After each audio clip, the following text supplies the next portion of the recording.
Prasasti Nusantara atau Rumus 78 Masehi. Benarkah para leluhur Nusantara keliru mencatat waktu? Atau justru kita yang selama ini keliru membaca mereka? Pertanyaan provokatif ini mengguncang fondasi kronologi yang selama puluhan tahun dianggap mapan, khususnya penggunaan rumus tunggal tahun Masehi sama dengan tahun Syaka ditambah 78. Ketika sejumlah prasasti tidak sesuai dengan hasil konversi tersebut, tradisi akademik cenderung menyebutnya sebagai kesalahan tulis. Namun apakah adil menyalahkan penulis prasasti? Sementara model konversinya sendiri tidak pernah diuji secara kritis terhadap realitas astronomi, klimatologi, dan sistem kalender lokal. Disinilah problem epistemologis bermula. Apakah kita sedang membaca sejarah atau memaksakan asumsi modern ke dalam sistem pengetahuan kuno? Penjelasan rinci atas 3 prasasti ini justru menjadi kunci untuk memahami bahwa persoalan bukan terletak pada kesalahan tulis, melainkan pada ketidaksesuaian antara sistem kalender yang digunakan dalam prasasti dengan model konversi tunggal plus 78, serta adanya indikasi kuat bahwa sistem Syaka sendiri tidak tunggal secara geografis maupun epistemologis. Pertama, pada prasasti Taji, 823 Syaka, data yang tercatat mencakup unsur kalender klasik seperti Titi, hari lunar, Paksa, serta Wara, siklus hari. Jika angka 823 Syaka dikonversi menjadi 901 Masehi melalui penambahan 78, maka konfigurasi astronominya dapat diuji. Masalah muncul ketika posisi bulan yang seharusnya berada pada titik tertentu tidak sesuai dengan hasil simulasi astronomi modern. Dalam sistem lunisolar, titik ditentukan oleh sudut antara matahari dan bulan.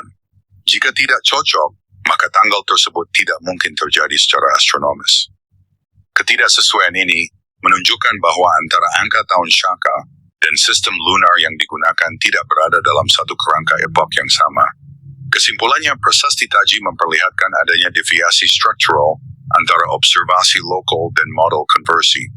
Oleh karena itu, label kesalahan tulis menjadi tidak memadai secara metodologis. Kedua, pada prasasti Wurudu Kidul, 844 Syaka, ketidaksesuaian muncul pada hubungan antara hari dan posisi bulan.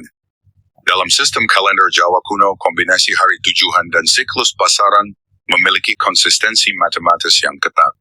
Jika 844 Syaka dikonversi menjadi 922 Masehi, maka hari yang disebutkan seharusnya dapat diverifikasi melalui perhitungan kalender. Namun hasil simulasi menunjukkan adanya pergeseran 1 hingga 2 hari. Dalam sistem tradisional, pergeseran sekecil ini sangat signifikan karena mengubah keseluruhan struktur siklus waktu. Hal ini mengindikasikan adanya perbedaan sistem penentuan hari, baik akibat interkalasi, variasi epok, maupun metode observasi lokal. Kesimpulannya, bahkan komponen dasar kalender pun tidak selalu sinkron dengan model plus 78. Oleh karena itu, pendekatan konversi harus mempertimbangkan kemungkinan variasi sistemik, bukan sekadar koreksi numerik. Ketiga, prasasti Turian, 851 Syaka, merupakan kasus paling kuat karena memuat data kalender lengkap, Titi, Paksa, Wara, hingga Naksatra. Secara teoritis, kelengkapan data ini seharusnya mempermudah verifikasi. Namun ketika 851 Syaka dikonversi menjadi 929 Masehi, tidak ditemukan satu titik waktu pun di mana seluruh parameter tersebut cocok secara bersamaan.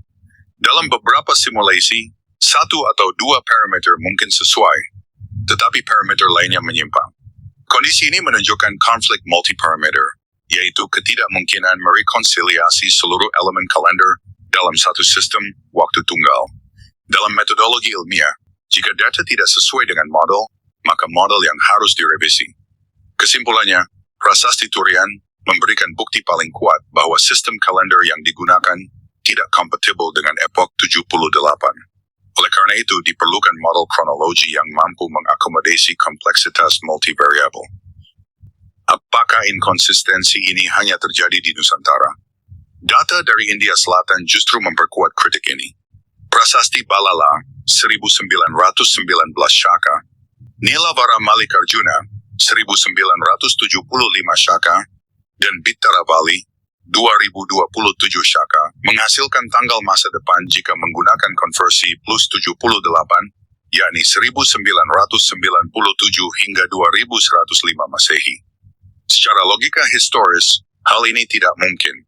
Fakta ini menunjukkan bahwa istilah Shaka tidak merujuk pada satu sistem epok tunggal, melainkan pada spektrum praktik kronologis yang berbeda.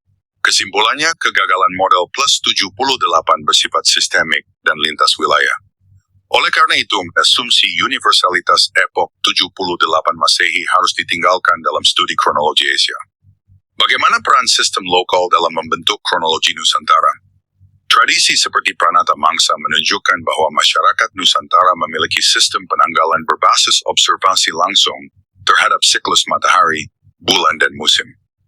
Ketidaksinkronan dengan sistem India dapat dijelaskan melalui akumulasi selisih fase bulan yang berkembang dari waktu ke waktu, sehingga menghasilkan deviasi kronologi jika dipaksakan dalam satu standar. Dengan demikian, kalender Nusantara bersifat adaptif dan kontekstual terhadap lingkungan geografisnya. Kesimpulannya, sistem waktu lokal tidak dapat direduksi menjadi satu model universal.